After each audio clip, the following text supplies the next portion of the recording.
able to do it at such a young age because you guys taught kindergartners all the way through, is it sixth grade or eighth grade? Sixth grade. Yeah. And so that's honestly, we say this all the time, and I probably forget to say it when I'm talking about the project to other people, but the project itself lends itself to how we want students to learn and how we want students to interact with each other and how we want students to kind of process knowledge in general, right? We want them to be able to get an idea, research into it, and involve others in their thought process to make it better, right?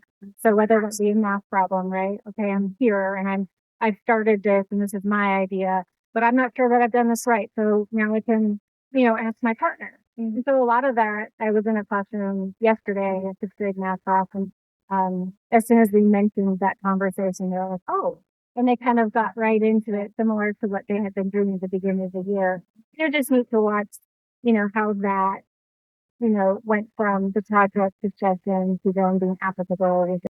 What supports have the students yourself, Evans, received through each year and how that has helped kind of launch what you guys are doing here? Yes, oh my God. So there's everything we've asked for has basically been, somebody has been able to say, oh, I know this person, or let's get you connected with this. I mean, from making the notebooks that the students use to making pencil pouches and making sure they had toolkits and all the supplies that they needed to hooking us up with the right people to discuss, what the design might look like and what we have to do for that.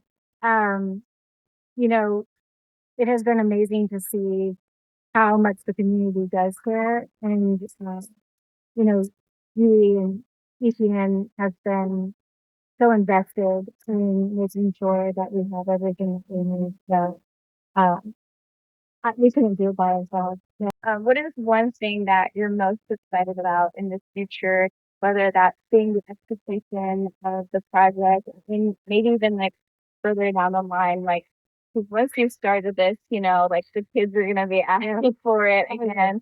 So kind of what does that long term look like for the school and what your guys' goals?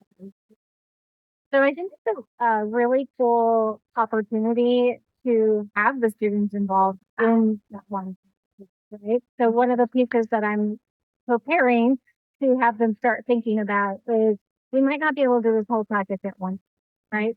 So what is this first thing we need to do? What is the most important phase to everybody? Is that a water fountain? Is that shade? Is that, the soccer game or what is it?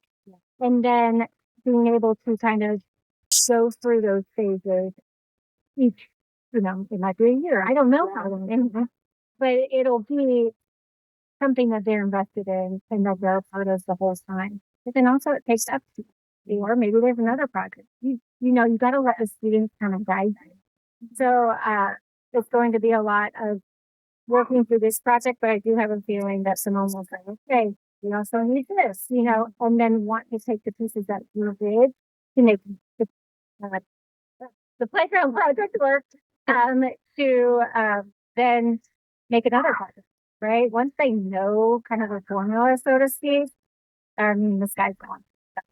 Thank you, Lauren, so much for being with us and sharing all the amazing things happening at Evans. And make sure to tune in next week for our next Power and Partnership. Bye.